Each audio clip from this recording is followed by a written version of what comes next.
प्रथम पद नमामि के ऊपर विशेष चिंतन किया। श्री वल्लभाचार्य जी महाप्रभु जी ने ये अद्भुत स्तुति श्री यमुना जी के आधिदैविक स्वरूप को सामने पाकर, प्रकट हुआ पाकर, नमामि यमुनामहं सकल सिद्धि हेतु मुदा मुरारी पद पंकज स्फुरद मंदरेणुत्कटाम। ये अद्भुत अष्टक है। आज भी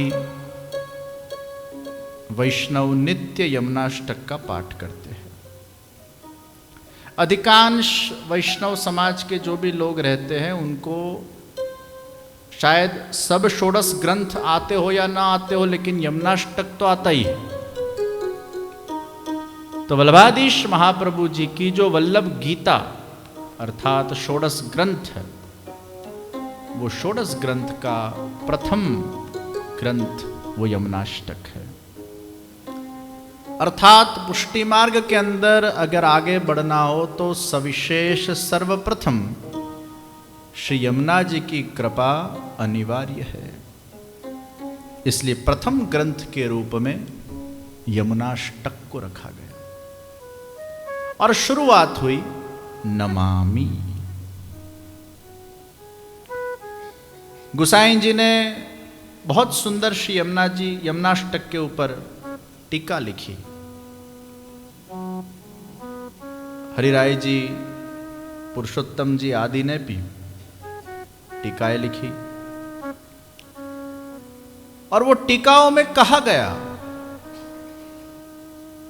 कि श्री यमुना जी, श्रीनाथ जी, महाप्रभु जी ये तीनों एक ही स्वरूप है, सजातीय है, एक ही तत्व है। तो यहां एक प्रश्न उपस्थित होता है, अगर श्री वल्लभ और श्री यमुना जी तत्व की दृष्टि से अगर एक ही है, तो श्री महाप्रभु जी ने जो नमन किया है ये कौन से भाव से नमन किया है? नमन के पीछे के भी अलग अलग भाव होते हैं। आप भी अगर किसी को नमन करते हो तो उसके पीछे अलग अलग भाव रहते हैं। कोई बड़े हो तो बच्चों को हम बोलते हैं बड़ों को नमन करो।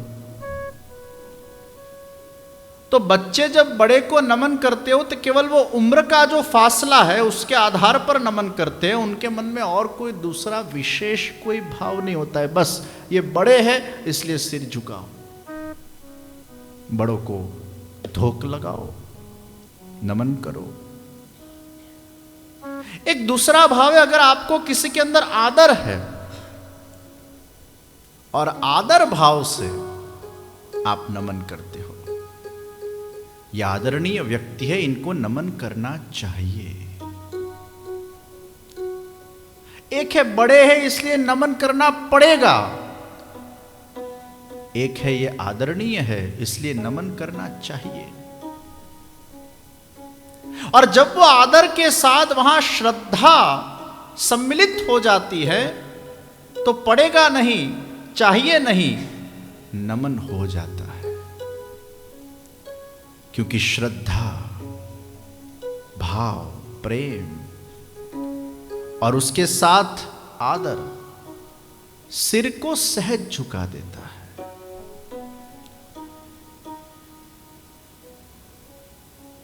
एक नमन होता है भय से भी। हमारे यहां शास्त्र हुआ है, दुर्जनम प्रथमम वंदे सज्जनम तदनंतरम। दुर्जन को पहले नमस्कार करो, सज्जन को बाद में करो। दुर्जन ने पहला नमसोन तो नड़तो बंद था। तो एक नमन वो हमें बीच में बाधा न बने, इसलिए भी हम करते हैं कि भाई प्लीज हम ये सत्कार्य करने जा रहे हैं, हम ये हवन करने जा रहे हैं, हम ये यज्ञ करने जा रहे हैं, तुम वो यज्ञ में आकर हड्डियां मत डाल देना, तुम विघ्न रूप न होना। और इसलिए शास्त्र उवाच है कि सज्जनों को बाद में नमस्कार करोगे तो चलेगा, क्योंकि वो आपको वैसे भी हानि रूप नहीं होने वाला है, लेकिन जो दुर्जन हो ना उसको पहले नमस्कार करना, ताकि उसका ईगो सेटिस्फाई हो जाए, और ईगो सेटिस्फाई हो जाए तो आपको कहीं भी कोई भी कार्य में वो बाधा न बने। सज्जनम तदनंतरम। एक नमन होता है हार मानकर, कंटाल कर, थक कर। एक पति पत्नी के बीच में बहुत झगड़ा हुआ, पत्नी बोलती जाए बोलती जाए बोलती जाए, नॉन स्टॉप बोलती जाए, स्टॉप ऑप्शन ही नहीं है। पति थक गया, मारी मां शांत राख। पत्नी बोली मैं मां कहाँ हूं? अरे तुम इतनी सिखामण दे रही हो कि मां जैसी लग रही हो। मारी मां शांत था, हाथ जोड़ के। उसमें गुस्सा भी है, उसमें लाचारी भी है, उसमें थकान भी है, और फिर वो वंदन करते हैं, प्लीज बहुत हो गया, अब शांत हो जाओ। और एक नमन भय से होता है, डर से होता है। यहां सिर झुकाना ही पड़ेगा, नहीं तो बहुत बड़ा अपराध हो जाएगा। भय से किया हुआ नमन। कई लोग भगवान को भी नमन भय से करते हैं। भगवान को अगर नमन नहीं किया ना तो भगवान बुरा करेंगे, कुछ इनके सामने तो सिर झुकाना ही पड़ता है, कुछ हमारा अहित न कर दे, तो भय से प्रणाम होता है। ये भय लगता कहां से? मूल भय कहां से लगता है? हमारे पूरे जीवन के अंदर अगर हमें सबसे ज्यादा कोई तत्व, कोई इमोशन अगर त्रास देता हो, वो कौन सा इमोशन है? वो भय है। हरेक के जीवन में कोई न कोई भय निश्चित है। किसी का भी जीवन भय रहित नहीं है, कोई न कोई भय आपको है। जरा आप बहुत गंभीरता से इस विषय के ऊपर गहराई से सोचोगे कि ये भय की जननी कौन है, तो ये भय की जननी मूल में अज्ञानता है।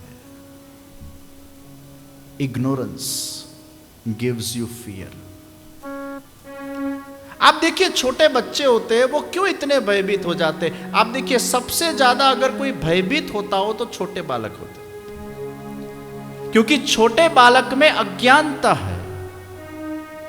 जब जब हम कोई विषय के पारंगत हो जाते हैं, कोई विषय के ज्ञानी हो जाते हैं, कोई विषय को अच्छी तरह से जान लेते हैं, मान लेते हैं, अनुभव कर लेते हैं और उसकी रीत को समझ लेते हैं, तो वो ज्ञान के प्रकाश के माध्यम से वो अज्ञानता का अंधकार दूर हो जाता है और हमें अभयत्व का प्रकाश प्राप्त हो जाता है। अगर आपको हवाई जहाज चलाना नहीं आता और आपको कोई बोले कि चलो प्लेन चलाओ, ओह परसे वो छुट्टी जैसे, क्योंकि आपको आता नहीं। जिसको गाड़ी चलाना ना आता उसको बोलो गाड़ी चलाओ, घबरा जाएगा। शुरुआत में कोई भी विषय का अज्ञान वो भय को पैदा करता है, और इसलिए जिन लोगों को शायद बोलना ना आता हो और उनको एकदम स्टेज पे आके खड़ा कर दो तो उसको हम स्टेज फियर बोलते हैं। वो लोग परफॉर्म नहीं कर पाते हैं। क्यों? क्योंकि उस विषय की कहीं न कहीं उनमें अज्ञानता है, और वो अज्ञानता में से एक दूसरा इमोशन जन्म लेता है, तत्व जन्म लेता है, वो अविश्वास है।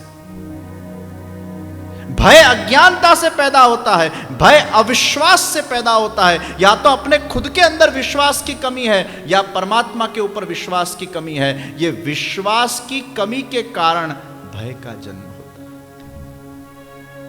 अज्ञानता, अविश्वास। तीसरा, नकारात्मक कल्पनाएं।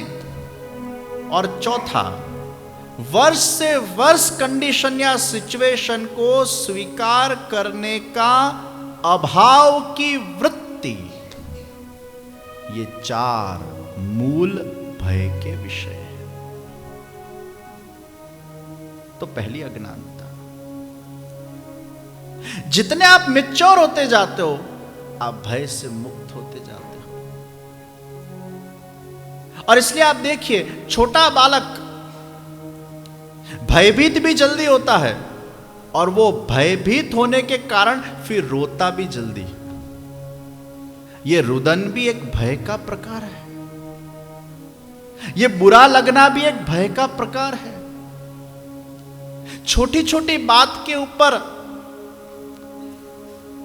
उसका मन विचलित हो जाए और पूरा दिन उसमें वो बिताए, निराशा में, डिप्रेशन में, ये भी एक भय का ही कारण है। ये जितने भी नेगेटिव इमोशन हमारे अंदर प्रकट होते हैं, उसकी मूल जननी भय, और वो भय की मूल जननी अज्ञानता और अविश्वास है। अगर बुनियाद ही कच्ची रहेगी तो इमारत कच्ची बनेगी, और एकाध भूकंप आएगा, वो पूरी इमारत ढल जाएगी। कई लोग छोटी छोटी बात पे रोने लगते, इतना रोते इतना रोते इतना रोते। ये भय है,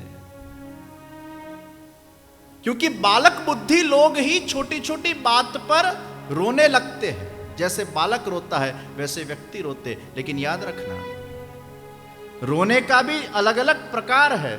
एक रोना है जो व्यक्ति दुखी होता है। क्यों दुखी हुआ? क्योंकि अज्ञानता है, पचा नहीं पाया उसके साथ जो हुआ। और जब कोई चीज डाइजेस्ट नहीं होती है तो वॉमिट होती है, और वो वॉमिट का प्रकार आंख में से निकलता है, पचा नहीं पाया। कोई हर्ष के आंसू से रोता है। देखिए, दुख के आंसू और हर्ष के आंसू में क्या फर्क है? उसके बुनियाद में भी भय है। दुख के आंसू उसकी बुनियाद भी भय, और हर्ष के आंसू वो भय के ऊपर का विजय है। हर्ष के आंसू वो भय के ऊपर का विजय है। फाइनल मैच है वर्ल्ड कप का, सबको भय है, नर्वसनेस आ जाती है, प्रेशर आ जाता है, इसको जीतना ही पड़ेगा। और वो भय जब एक्सट्रीम लेवल पर प्रेशर के रूप में जब पहुंच जाता है, और उसको जब आप पचा लेते हो, उसमें आपका विजय हो जाता है, तो इतने बड़े भय में से आप पसार हो गए और उसमें आपका विजय हो गया। और इसलिए वो भय के विजय के स्वरूप में आंख में से हर्ष के आंसू बहते हैं। वाह, इतना बड़ा टास्क, इतनी बड़ी चैलेंज, इतना भयभीत करने वाला पूरा वातावरण को हमने पचा लिया। ये हर्ष के आंसू, ये भय बहुत डेंजरस है। तो मूल में अज्ञानता है। 84 वैष्णव के वार्ता प्रसंग में रामानंद पंडित का प्रसंग आता है। जो सत्संगी वैष्णव है उन्होंने पढ़ा होगा। ये रामानंद पंडित बड़े ज्ञानी थे, और महाप्रभु जी को पहली बार देख उनके साथ शास्त्रार्थ करने गए। जहां महाप्रभु जी के स्वरूप को, उनके तेज को, उनके ओज को, उनकी प्रतिभा को, उनके स्वरूप को दृष्टिगोचर उन्होंने किया, उसी वक्त, उसी समय, उसी क्षण कुछ बोल न पाए। कई बार ऐसा होता है, कोई महापुरुष की प्रतिभा के सामने बोलना बहुत कुछ होता है, लेकिन मौन हो जाते हैं, कुछ बोल नहीं पाते, शब्द निकलते नहीं। उस व्यक्तित्व का इतना प्रभाव है, उस व्यक्तित्व का इतना तेज है, उस व्यक्तित्व की ऐसी प्रतिष्ठा है। घर पे आकर सरस्वती जी का आराधन किया कि मेरे जैसा इतना बड़ा पंडित, और मैं कुछ बोल ना पाया। सरस्वती जी प्रसन्न हुए, कहा जाओ मैं तुम्हें वरदान देती हूं। दूसरे दिन गए,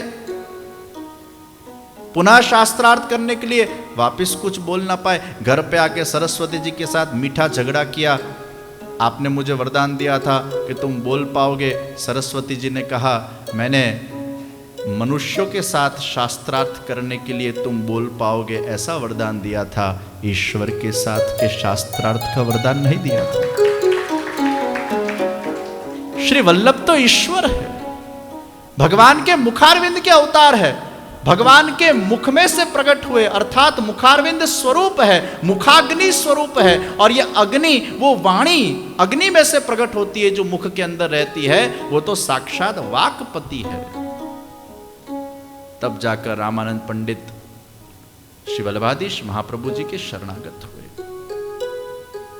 और उनको दैवी जीव मानकर श्री महाप्रभु जी ने ब्रह्म संबंध दीक्षा प्रदान की। फिर वह ऐसा थोड़ा उनको पुष्टि मार्ग का ज्ञान भी प्राप्त करवाया गया। एक बार श्री महाप्रभु जी उनके घर रात रुके। सुबह पड़ने वाली थी और ये पति पत्नी जल्दी उठ गए और घर में जो बाहर गोबर था तो पत्नी से कहा रामानंद ने, जल्दी गोबर को उठा ले, नहीं तो वैष्णव आके ले जाएंगे। और ये महाप्रभु जी सुन गए। महाप्रभु जी को जरा भी अच्छा न लगा।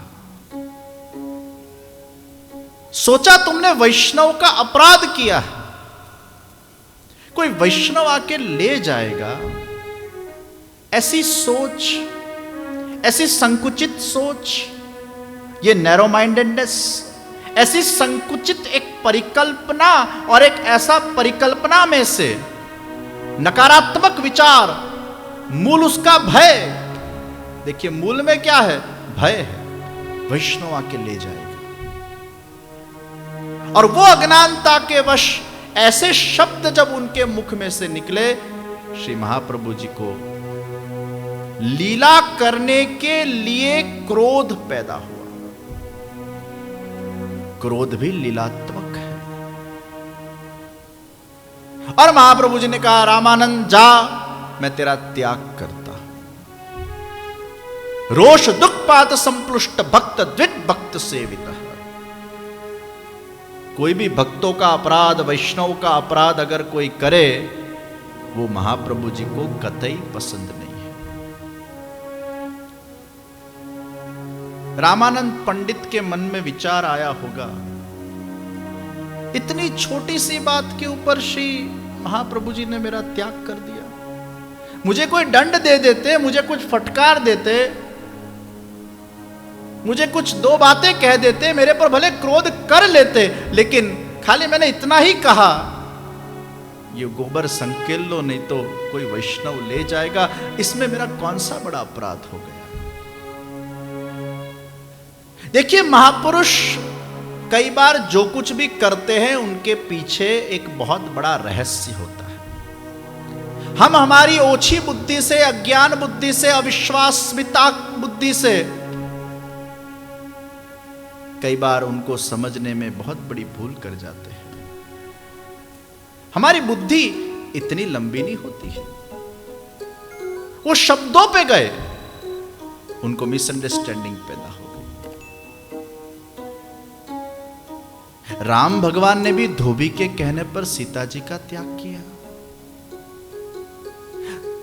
तो क्या लोग ऐसा बोलेंगे कि राम भगवान इतने काचे कान वाले हैं कि धोबी के कहने पर सीता जी को छोड़ दिया? क्या राम कच्चे कान के हो सकते हैं? संभव ही नहीं है।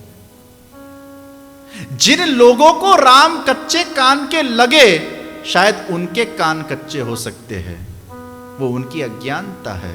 राम कच्चे कान के नहीं हो सकते। भगवान की हर एक लीला के पीछे कुछ प्रयोजन रहता है। और त्याग करने के बाद भी सीता जी वन में पधारे, प्रसन्नता से अपने जीवन को जी रहे हैं।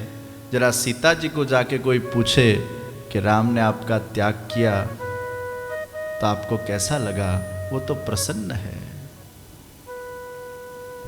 भगवान कृष्ण ने गोपियों को छोड़ा, उनको विप्रयोग रसानंद दिया।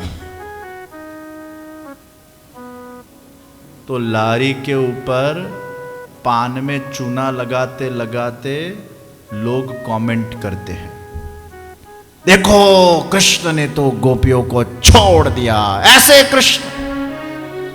देखो धोबी के कहने पर राम ने सीता को छोड़ दिया, ऐसे राम।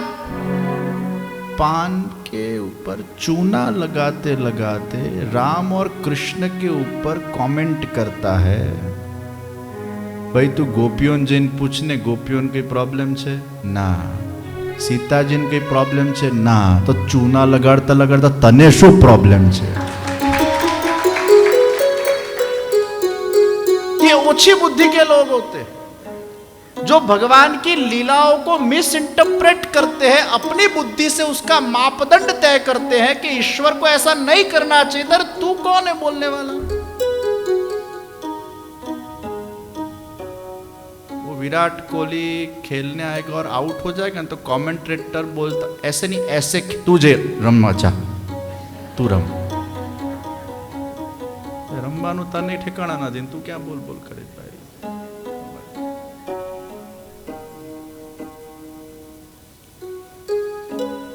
अभी ये नीरज चोपड़ा ने सिल्वर ओलंपिक्स में भारत को दिया है, बहुत प्राउड फीलिंग है।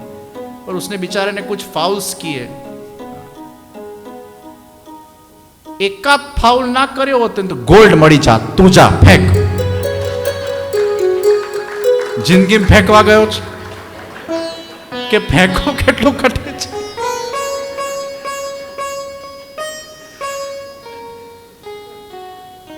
किसी के लिए भी कुछ भी बोलना ये सबसे सरल काम है दुनिया के अंदर। किसी के लिए नेगेटिव बोलने जैसा सरल से सरल काम कुछ नहीं है। सबसे सरल काम इस दुनिया का क्या है? किसी की गोर खोदो। और कई लोग बने ही इसके लिए होते, गोर खोदने के लिए। उनका निर्माण ही इसलिए होता है।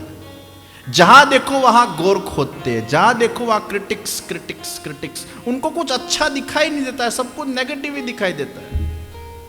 इतने नेगेटिव इंसान होते हैं।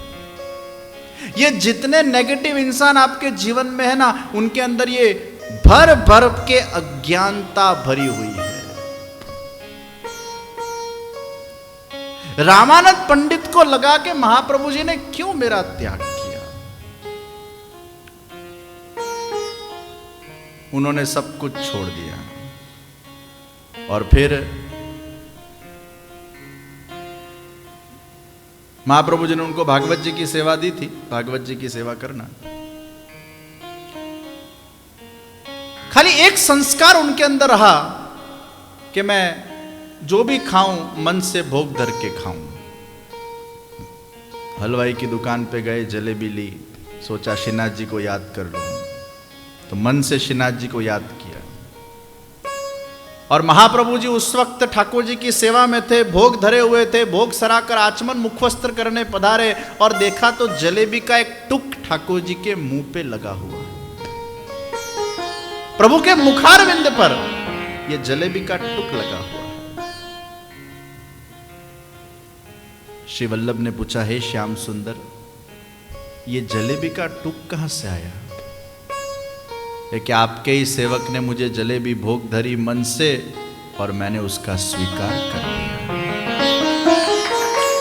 श्री महाप्रभु जी ने कहा, उस रामानंद पंडित का तो मैंने त्याग किया और आपने स्वीकार कर दिया। श्रीनाथ जी कहते, मैं तो विवश हूं।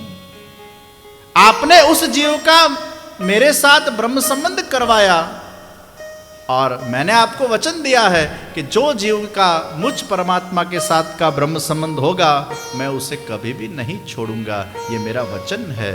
तो भले आपने छोड़ दिया हो, लेकिन मैं कैसे छोड़ सकता हूं? श्री महाप्रभु जी मौन रहे।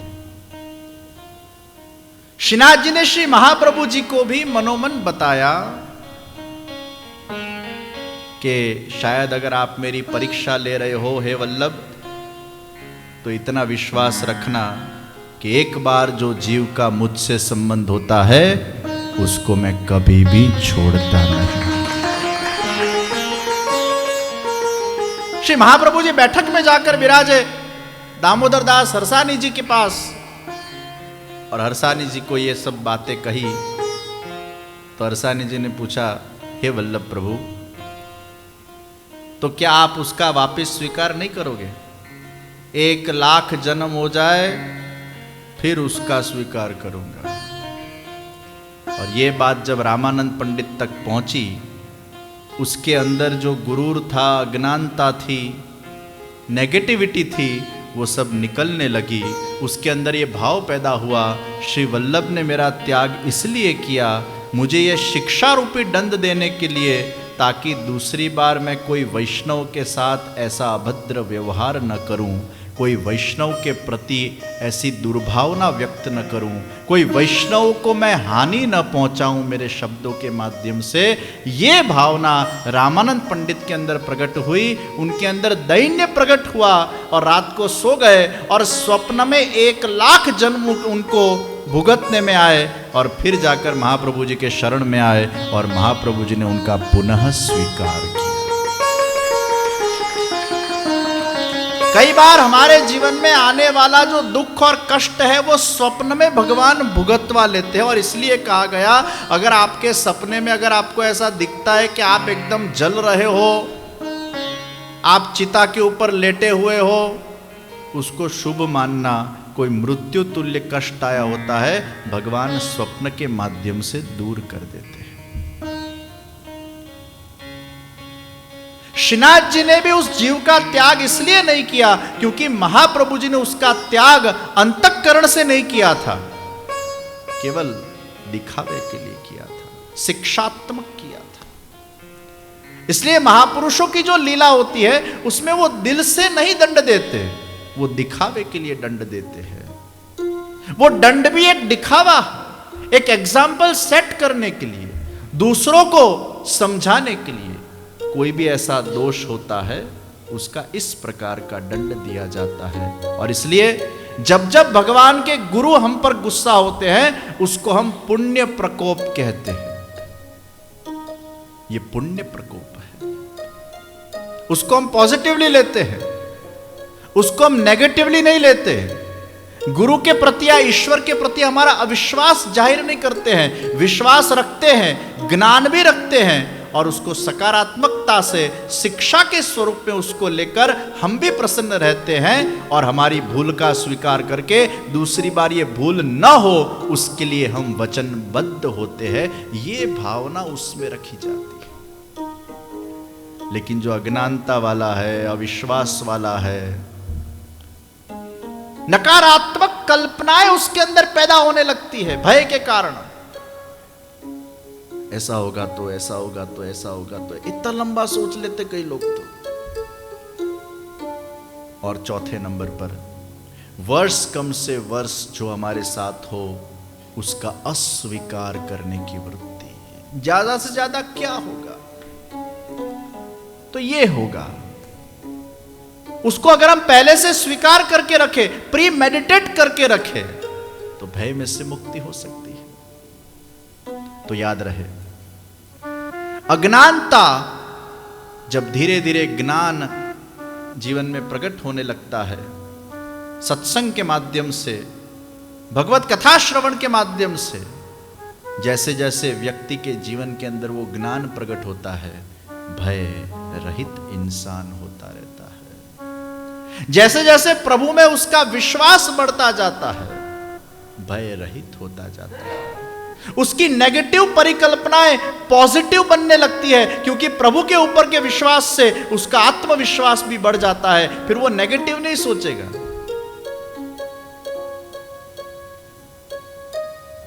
पॉजिटिव सोचेगा, क्योंकि ज्ञान और विश्वास। और चौथे नंबर पर वो दुनिया में उसके साथ कुछ भी क्यों ना हो जाए उसके लिए तैयार रहता है, उसको फेस करने के लिए तैयार रहता है। क्योंकि worse come to worse, whatever happens I will accept as a god's grace. Badrinath में जब आप जाओ, वो गाड़ी चलती है, नीचे खाई, तो कई लोग को बहुत डर लगता है, गाड़ी पड़ी गई तो लंबा लंबा सोच लेते हैं, गाड़ी गिरेगी, पलटी खाएगी, मैं मर जाऊंगा तो मेरा क्या होगा, मेरे परिवार का क्या होगा, कौन उनका, इतना लांबू हूँ विचारे जो भाई क्या नो क्या पहुंची गयो, तारा 12मा 13मा સુધી पहुंची गयो। जब अज्ञानता और अविश्वास पैदा होता है तो व्यक्ति में नेगेटिव विचार इतने पैदा हो जाते हैं, वो कहां का सोच लेता है और सोचने में ऐसा फील करता है कि रियल में हो गया है और फिर दुखी होता है और वर्तमान को नष्ट कर लेता है। ऐसा होता है कि नहीं होता है? Too much negative thinking is because of अज्ञानता एंड अविश्वास। उसकी जननी ये है। और जो भक्त होगा वो क्या सोचेगा पता है? बद्रीनाथ दर्शन करने आए हैं, गाड़ी लुढ़क गई तो अच्छा है, गोलोक धाम जल्दी पहुंच जाएंगे। वर्स कम टू वर्स क्या होगा? गाड़ी गिर जाएगी, ठीक है, ऊपर जाएंगे। आज नहीं तो कल मरना सबको है। वर्स कम टू वर्स, इससे ज्यादा क्या होगा? कुछ नहीं होगा। तो ये खुमारी, ये निडरता, ये अभयत्व उस व्यक्ति के अंदर प्रकट हो जाता है। तो कई लोग भय से नमस्कार करते हैं। तो नमन के अलग अलग प्रकार हैं। यहां वल्लभाचार्य जी महाप्रभु जी ने जो श्री यमुना जी को नमन किया है, यह श्रद्धा वाला, आदर वाला, प्रेम वाला, भाव वाला, भय वाला, ये कौन सा नमन है? भय का तो हो ही नहीं सकता। महाप्रभु जी जो श्री यमुना जी को नमन करते, चूंकि दोनों एक ही तत्व है, यहां ऊंच नीच का भी सवाल नहीं है, यहां बड़े छोटे का भी सवाल नहीं है। अगर बड़े हो तो छोटे नमन करते हैं, ये उनका कर्तव्य है, ये भी सवाल नहीं है। यहां एक ही तत्व के दोनों विराजमान है सामने। तो ये नमन कौन से भाव से हुआ है? तो दो भाव है। पहला भाव महात्म ज्ञान को बढ़ाने के लिए ये नमन है। श्री यमुना जी का जो महात्म ज्ञान है वो कब बढ़ेगा? जब श्री वल्लभ ही नमन करेंगे, जब श्री वल्लभ ही यमुना जी की स्तुति गाएंगे। जैसे गिरिराज जी का महात्म ज्ञान बढ़ाने के लिए भगवान श्री कृष्ण स्वयं गिरिराज जी को प्रणाम करते हैं, स्वयं गिरिराज जी की पूजा करते हैं, स्वयं गिरिराज जी की परिक्रमा करते हैं। और जब भक्तों की रक्षा करने का विषय आता है तो स्वयं गिरिराज जी को धारण कर लेते हैं। तो स्वयं भगवान ने ही गिरिराज जी की महिमा को बढ़ाने के लिए गिरिराज जी के पूजा का उपक्रम शुरू किया, गिरिराज जी के परिक्रमा का उपक्रम शुरू किया, गिरिराज बाबा को प्रणाम किए हैं। तो वो प्रणाम महात्म ज्ञान को बढ़ाने के, जैसे वो छोटे बच्चे आपके घर कोई महापुरुष पधारे और फिर वो प्रणाम नहीं करते, उनको प्रणाम करना नहीं आता है, तो वो माता पिता खुद ऐसे प्रणाम करके बताते, ऐसे कर। तो एक बार तो उनके प्रणाम हो जाते, फिर दूसरी बार उनको सिखाने के लिए करते, ऐसे कर, वो भी वापस करते। तो महात्म ज्ञान अगर किसी का बढ़ाना हो तो उसको नमन करना पड़ता है। महात्म ज्ञान अगर किसी का बढ़ाना हो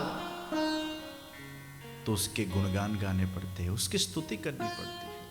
और इसलिए वल्लभाचार्य जी महाप्रभु जी यमुना जी का महात्म ज्ञान बढ़ा रहे हैं, इंपॉर्टेंस बढ़ा रहे हैं। भगवान हमेशा भक्तों का इंपॉर्टेंस बढ़ाते हैं तो भक्त हमेशा भगवान का इंपॉर्टेंस बढ़ाते हैं। गुरु हमेशा शिष्य का इंपॉर्टेंस बढ़ाते हैं तो शिष्य हमेशा गुरु का इंपॉर्टेंस बढ़ाते हैं। गुरु शिष्य के गुणों को देखकर, उस गुणों को अन्य लोगों के सामने कहकर उनकी महिमा को बढ़ाते हैं। क्योंकि शिष्य की महिमा बढ़ेगी तो गुरु की भी महिमा बढ़ती है। और वही शिष्य गुरु के अंदर हुए अच्छे गुणों का दर्शन करके उस गुरु की महिमा को बढ़ाते हैं। वो गुणगान करके तो गुरु की महिमा बढ़ी तो वो गुरु के जो शिष्य है उसकी भी महिमा बढ़ती है। तो गुरु और शिष्य परस्पर एक दूसरे की महिमा का मंडन करते हैं। और उसी भांति भगवान और भक्त एक दूसरे की महिमा को बढ़ाते हैं। राम भगवान ने शबरी की महत्ता बढ़ाई। शबरी के बारे में बहुत सारी किंवदंतियां थी, और जब इन किंवदंतियों को लोग सुनते तो शबरी की और निंदा करते और निंदा करते और निंदा करते। लेकिन मैं शबरी को साधुवाद देता हूं, क्योंकि उन निंदाओं के बीच में रहते हुए भी उसने राम नाम नहीं छोड़ा और राम की प्रतीक्षा करना नहीं छोड़ा। न उसने राम को छोड़ा, न उसने राम नाम को छोड़ा, न उसने राम की प्रतीक्षा को छोड़ा। जिस आश्रम में वो शबरी रहती थी, उस आश्रम के अंदर भी ऋषि के अनुलक्ष्य उनके ऊपर टिकाए हुई, लेकिन शबरी वो सब सहन करती गई। आश्रम के पास जो कुंड था, वो कुंड भी जहरीला हो गया, और वहां के गांव के लोग कहते थे ये कुंड जहरीला इसलिए हुआ क्योंकि ये शबरी जहरीली है, ये शबरी पापी है, ये शबरी विकारी है, ये शबरी के अंदर दोष। और जब राम भगवान शबरी के आंगन को पावन करते हैं, उसके घर को पावन करते हैं, तब राम भगवान ने क्या किया? सब गांव वालों को इकट्ठा किया और कहा ये शबरी के चरण प्रक्षालन करो। शबरी के चरण प्रक्षालन कर कर वो जल को कुंड में पधराया गया, और तब वो जल पवित्र हुआ, और पूरे समाज को कहा कि ये शबरी मेरी भक्त है, और ये भक्त के चरण के प्रक्षालन किया हुआ जल उससे भी ज्यादा पवित्र है। ये पवित्रता का दर्शन, ये भक्त की महिमा को बढ़ाया। तो परस्पर भगवान और भक्त एक दूसरे की महिमा को बढ़ाते हैं। तो वल्लभाधीश महाप्रभु जी ने यमुनाष्टक की स्तुति के माध्यम से नमन करके एक तो यमुना जी की महिमा को बढ़ाया, उनके गुणों का गान किया, और साथ में भगवद संबंध से नमन किया। दूसरा नमन का क्या भाव है? भगवद संबंध का भाव। प्रभु ने ही श्री यमुना जी को सिद्धियां प्रदान की है। प्रभु का ही स्वरूप श्री यमुना जी में दृष्टिगोचर होता है, और इसलिए श्रीनाथ जी, महाप्रभु जी, यमुना जी, ये तीनों में प्रभु के स्वरूप विराजते हैं। तो यमुना जी में प्रभु का ही स्वरूप विराजता है, तो वो भगवत संबंध से श्री यमुना जी को नमस्कार किया, नमन किया है। जैसे वल्लभ कुल हो, महाप्रभु जी के अंश या वंश हो, तो हम क्यों उनको नमस्कार करते हैं? क्योंकि वल्लभाचार्य जी के अंश है। तो उसमें भगवद संबंध आया, भगवद संबंध से वहां आदर दिया जाता है, क्योंकि वो कुल को आदर दिया जाता है, उस परंपरा को आदर दिया जाता है, उस वंश और अंश को आदर दिया जाता है। केंद्र सरकार में या राज्य सरकार में अगर कोई छोटी उम्र का व्यक्ति भी अगर मंत्री बन जाए, तो उसकी फिर उम्र को न देखते हुए उसके पद को हम आदर देते हैं, क्योंकि वो भारत सरकार या राज्य सरकार का अंश है।